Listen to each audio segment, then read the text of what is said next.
right, welcome to this episode of the Pu'u Muay Thai podcast. Today we have Coach Phil Gillies.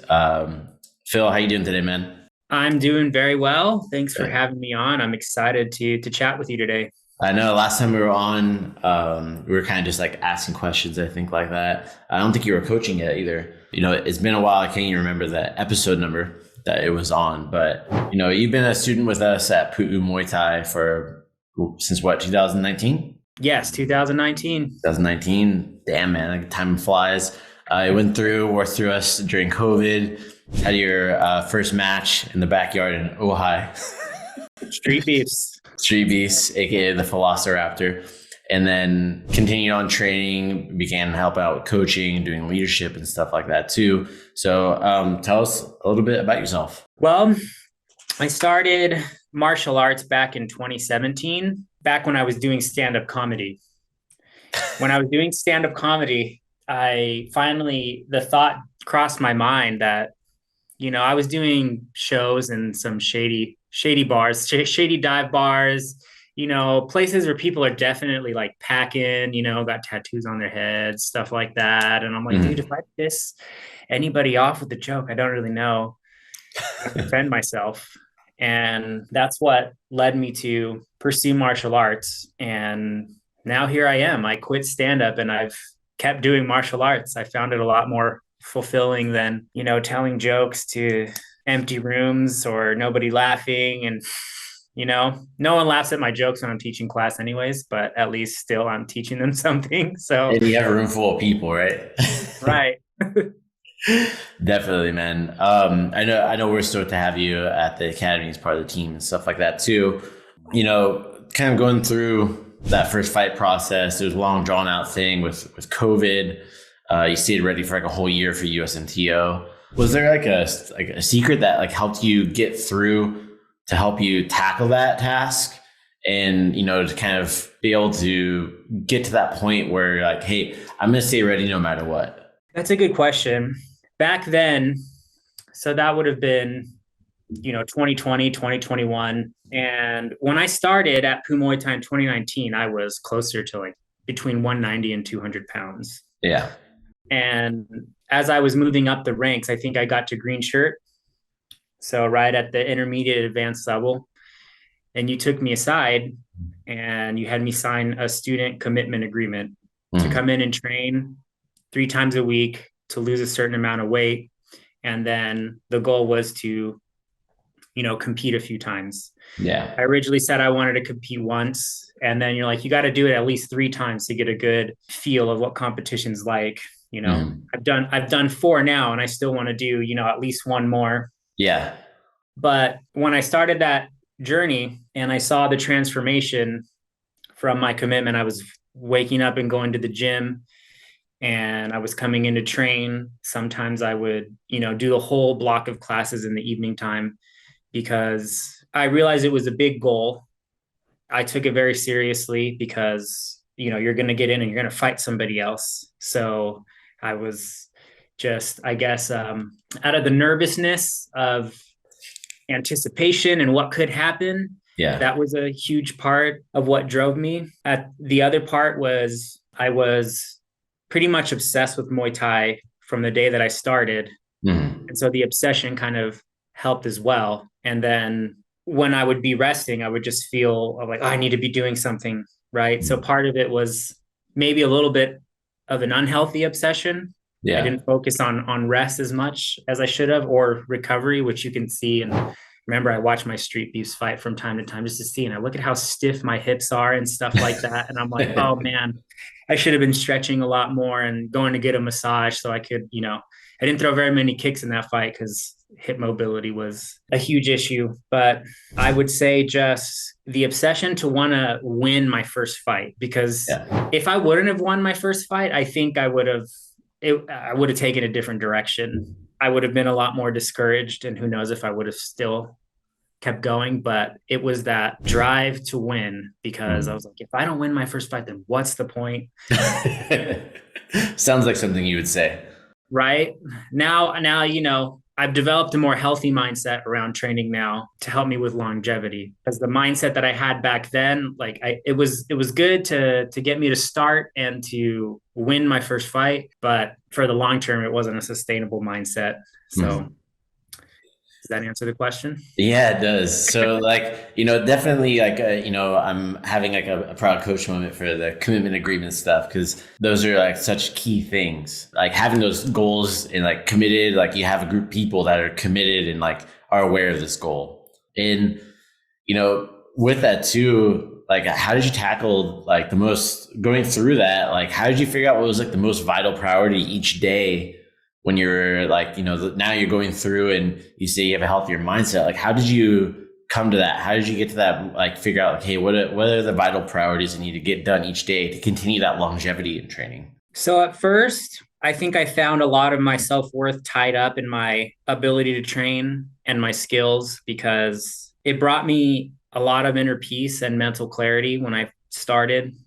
And martial arts, aside from being a skill that you're learning, is also, I believe, a personal and a spiritual journey. You're going to learn things about yourself. You're going to push yourself to your limits. So, I competed more. The last, you were there, I think, for my in my corner for the second competition when we went down to Anaheim. Yeah. And it was crew ed in the last one that I did at Burbank. Both of those fights, so my second and my fourth one, I walked out with injuries. The second Yeah. one, I got my rib popped out of place. And then my last one, my chest got like pulled apart from knees to the chest. Yeah. So those recovery times took me a while because Mhm. I'm 33 now. That I was a little like a couple years younger when the injuries happened, Mhm. but that's when a switch flipped in my brain. I was like, look, I already know that I can go hard and push myself to my limit all the time if I want to. Mhm. But how is it going to benefit me in the long run if I'm going in and getting in these scraps where I walk out and my body takes longer to recover? Yeah. So I had to switch. I was like, you know what? I need to focus on making my body stronger. And for me, that involves probably more rest than some people would Mhm. probably put into their routine because a lot of competitors are younger. They're in their early 20s, maybe late Yeah. 20s tops. I'm older than that. My body's gone through more. And, I wake up in the morning, my ankles are tight. I freaking have to like roll out my ankles before I walk to the bathroom. Snap, crackle, pop. Snap, crackle, pop. You know what I So, and the reason that I started paying more attention to that is because, as you've pointed out in the book that you've written, and also just chatting with me as well, is just your body is your number one asset when you're Yeah. doing this. You have to take care of it. You have to pay attention to what it's telling you. It's not necessarily about going in there and beating yourself to a pulp every training session. It's about getting stronger and getting better. So you have to figure out the formula that works for you. Definitely. No, I can see that. And that makes sense, when you're breaking it down this way. I remember all these moments in time and, I could see how you would come to that. It's a natural thing, if you're following and being coachable like you are, to be able to get to that point of like, hey, this is what I need to do. Right. So kind of going into that, you're talking about like foam rolling, like, some of the things that you have to do daily to maintain. What would you say is one of your daily habits that you strongly believe will help contribute to your success, like in Muay Thai and in life and like as a coach?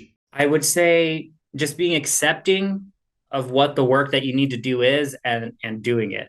Mm-hmm. That's, maybe that sounds cliche and general, but for me, what was challenging about that is that I realized I was going to need to be sitting still more, rolling out my back, things like that. Mm-hmm. And going from just going every day and just going in and training. And it takes a little while to transition because I had mentally conditioned myself that I'm not making any progress unless I'm going in, every day Mm-hmm. and punching the bag, hitting pads, sparring, even if I'm sore. And then I had to accept that recovery is part of training. Yep. Once I had that paradigm shift, then it was a lot easier for me to just lay on my floor with my legs up on the wall and be like, okay, this is going to make my kicks better. My mobility is going to improve the more that I do this. And that's going to improve my training sessions when I do go in and Yeah, drill. that makes sense. And like, you messaged me about like the one championship fight. So I know like you're practicing your mental stuff too about watching fights and developing your IQ that way too. And I think that's a really undervalued thing that people need to do more of, no matter what their goal is in Muay Thai.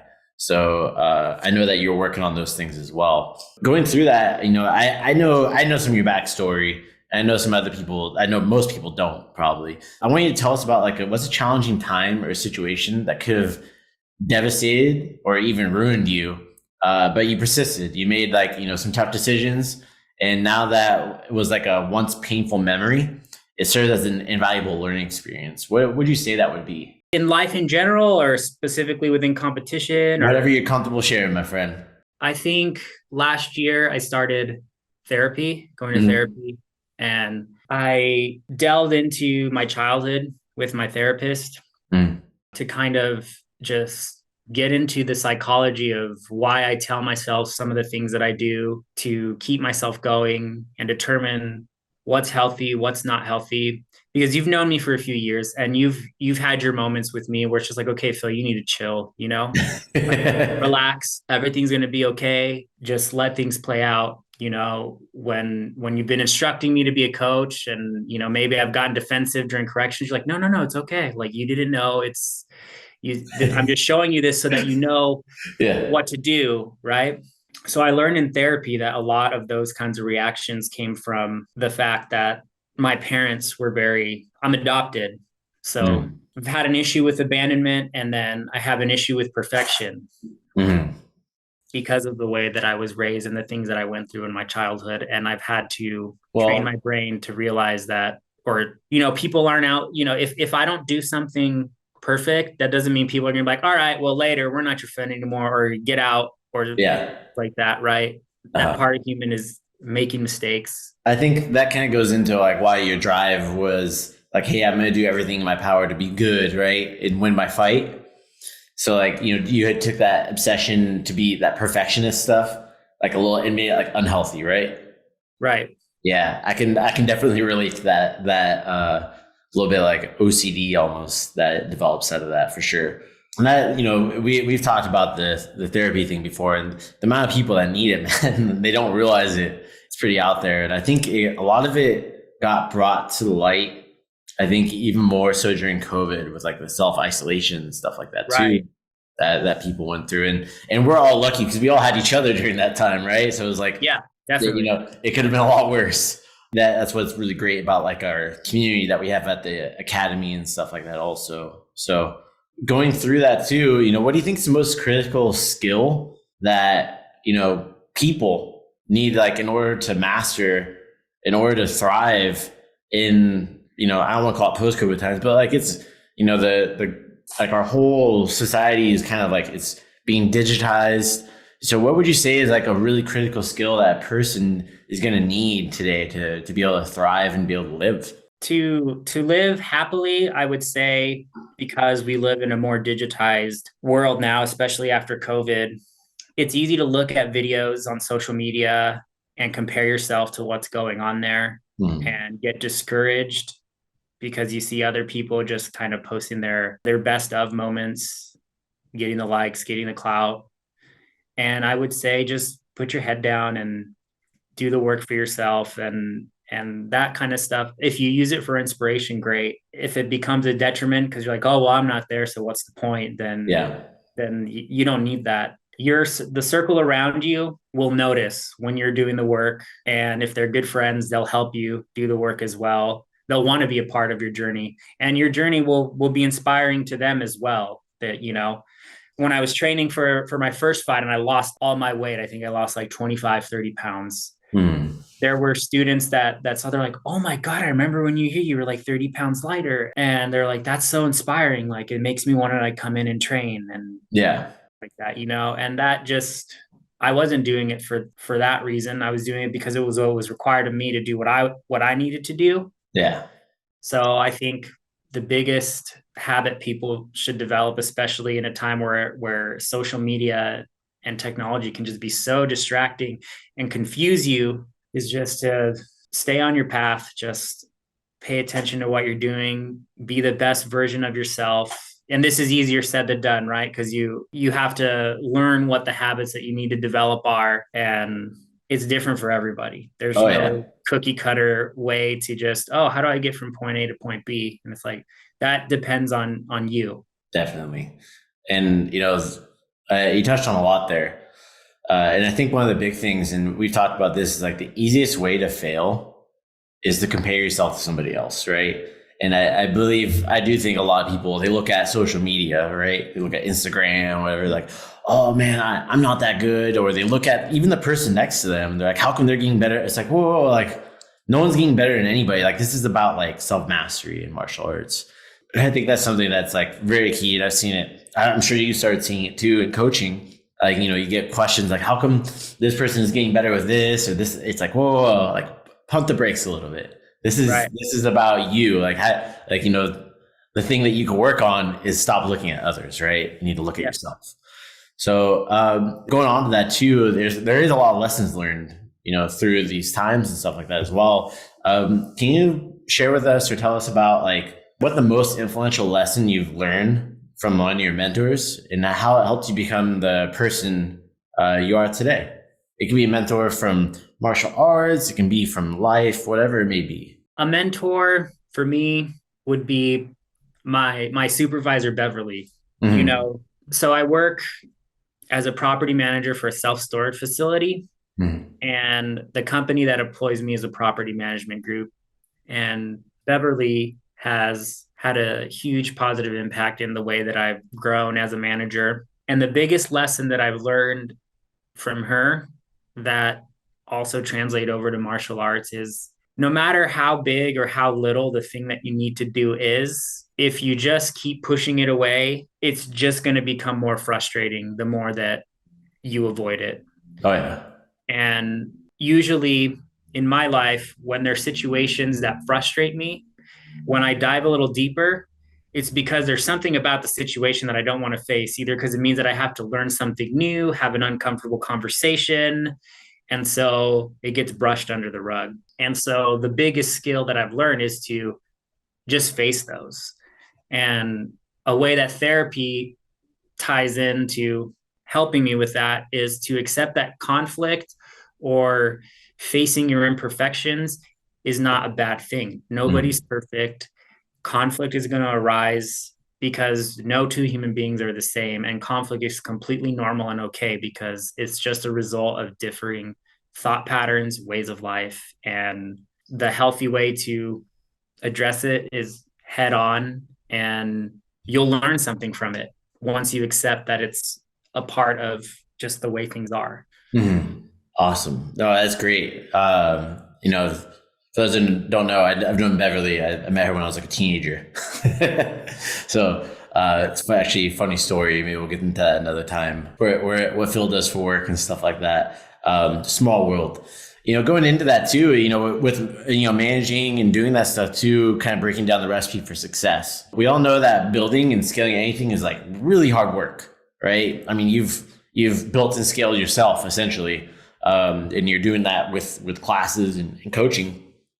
But when we have the right strategy, the right recipe to follow, then the action steps become more like ingredients, and we can, systemically implement those into the projects or goals that we want, one ingredient at a time. So what would you say is like one of those ingredients that you'd say that would go into, like, let's say for coaching, what's one of those like small things, like that one ingredient that we can have that would really just help break down that recipe for success for people? For the one that I have dealt with most regularly in classes is just to allow students the space to make mistakes and learn on their own, right? Mm-hmm. We have our method as coaches for how we're supposed to teach students. Mm-hmm. And then we present the information, and then you just have to let them just do.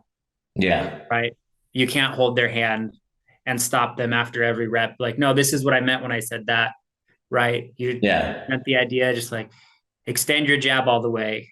And then, maybe they do it better, but not exactly how you showed it. And you're like, that's better. Keep working on it. And then and then go and then, revisit and develop rapport like, hey, remember when I told you about your jab and extend it? It's looking a lot better. I could tell that you've been working on it, right? It's easy as a coach when students aren't executing the technique how you explain to think, oh, that was a bad on my part. I didn't explain it right. Yeah.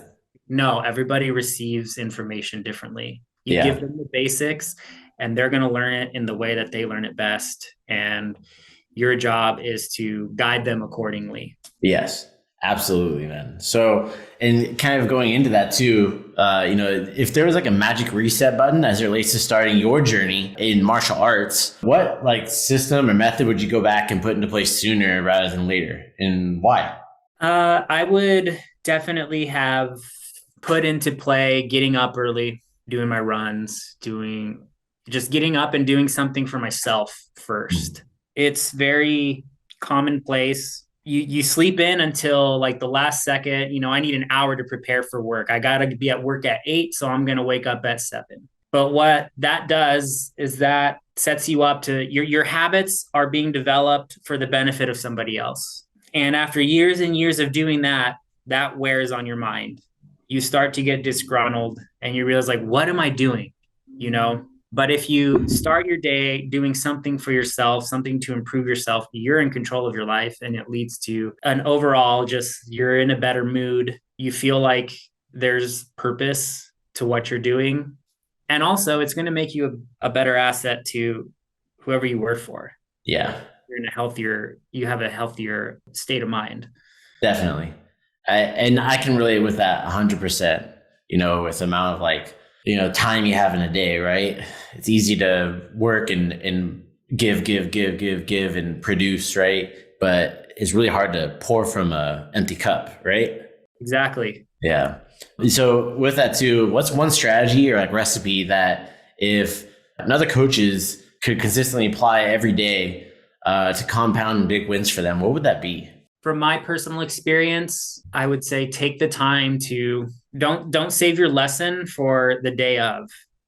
Think about it like 1 or 2 days in advance and take the time to treat it as the most important thing that you're going to be doing that evening, because that's going to reflect in your teaching and the students see it. If you walk in 30 minutes before class and you're like, okay, I'm going to review the notes and whatnot, and you don't dedicate enough preparation, it shows in the way that you explain the combination or the concepts that you're working on. If students are not getting it, it becomes a little more frustrating to go and make corrections. But if you take the time to just really know, okay, this is what I'm teaching 2 days from now, you can incorporate it into your shadow boxing. You can just kind of let it mull. And then when you go and present the lesson, you have a strong roadmap, and then you'll be able to address any challenges that the students have a lot easier, if that makes sense. Yeah. Well, it's like,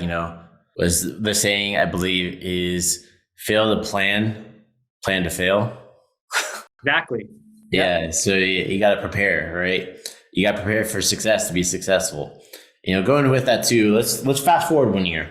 You're looking back on decisions you're kind of making and considering right now, and imagine the people you work with today exceed your highest expectations. What strategy or like recipe did they consistently apply that delivered the most value to you and like, what you're doing? What have they done consistently that's helped you grow? Is that what you're? Yeah. How helped you grow, helped the team grow, or helped you at work? Like, what's something that like, what do those people do? Like, if you look forward to a year from now, like, what does your life look like a year from now? How is it better? And how'd that get there with the people around you? What do they do to help with that? So the people around me. So we'll start with my immediate supervisor, Beverly, who I mentioned.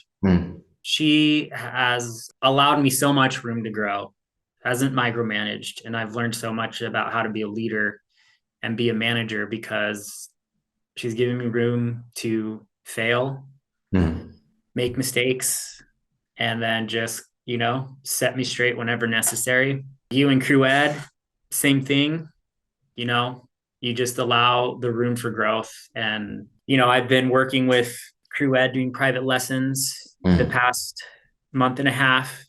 And one thing that I like about Crew Ed is he's encouraging, but he's also honest with where it is that needs work. There's like no sugarcoating it.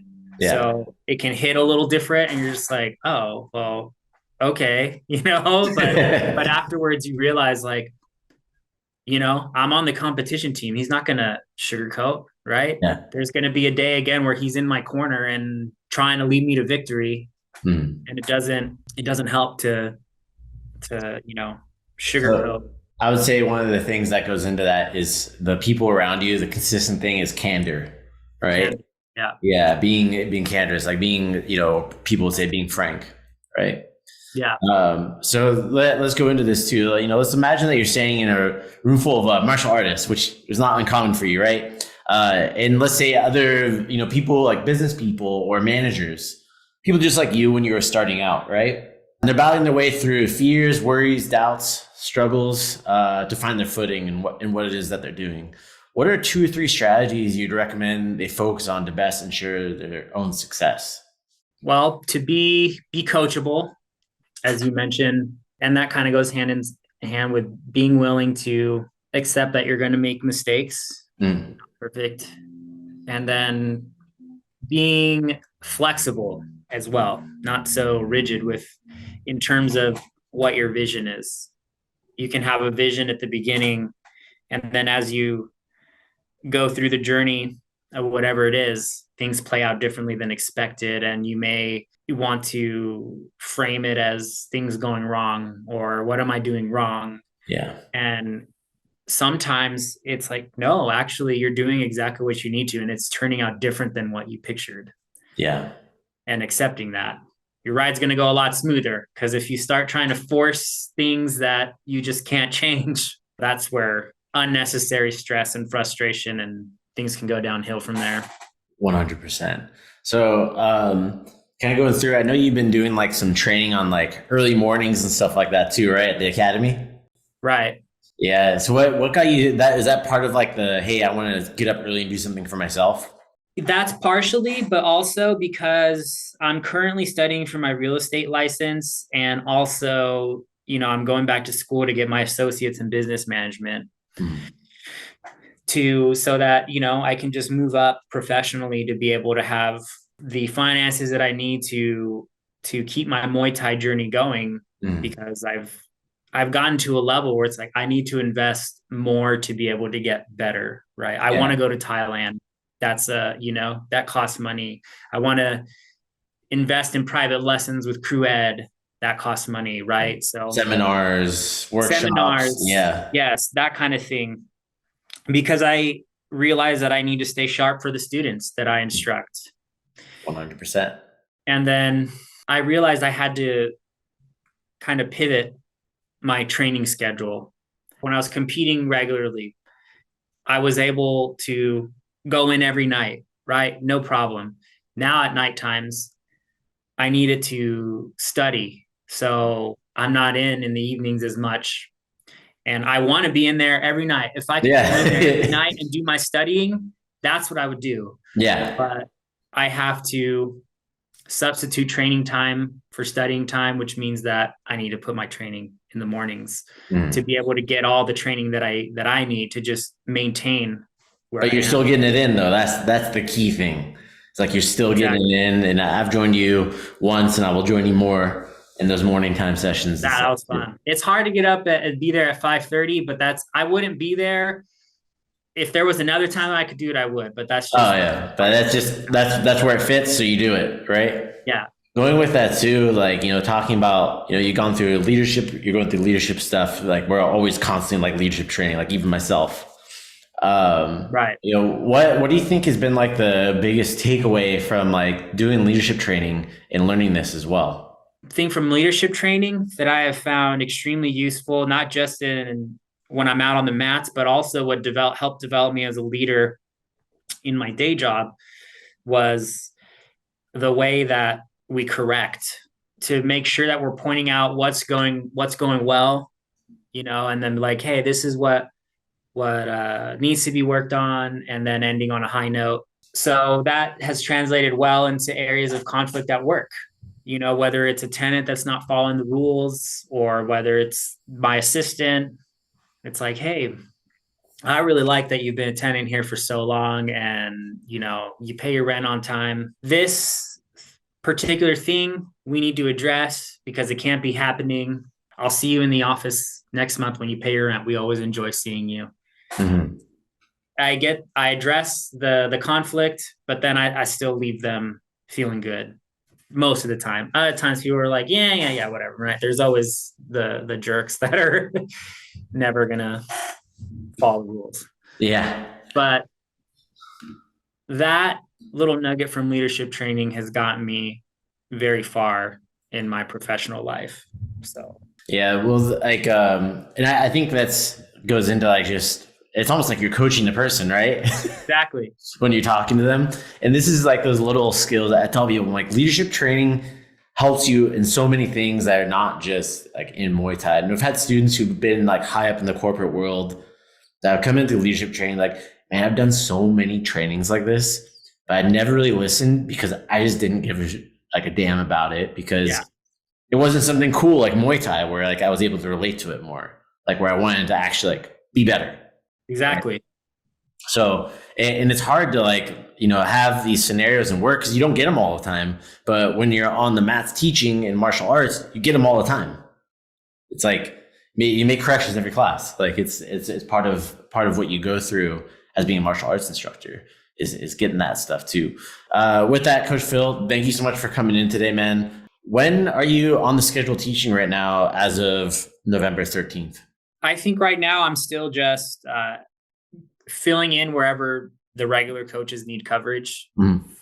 I think I was trying to get onto the schedule regularly for Tuesday evenings where Coach Josh was because he's giving those up. So, cool. But I haven't heard back from Crew Ed, so we'll see what happens. Oh, we'll circle back on that, man. But thank you so much for coming in today, man. And anybody who's out there, be sure to follow along on the Pu'u Muay Thai journey at Pu'u Muay Thai on Instagram. Remember to hit the subscribe button here on YouTube as well. If you have any questions for Coach Phil, you can drop them in the comments. You can also send us all your questions to podcast@pu'umuaythai.com.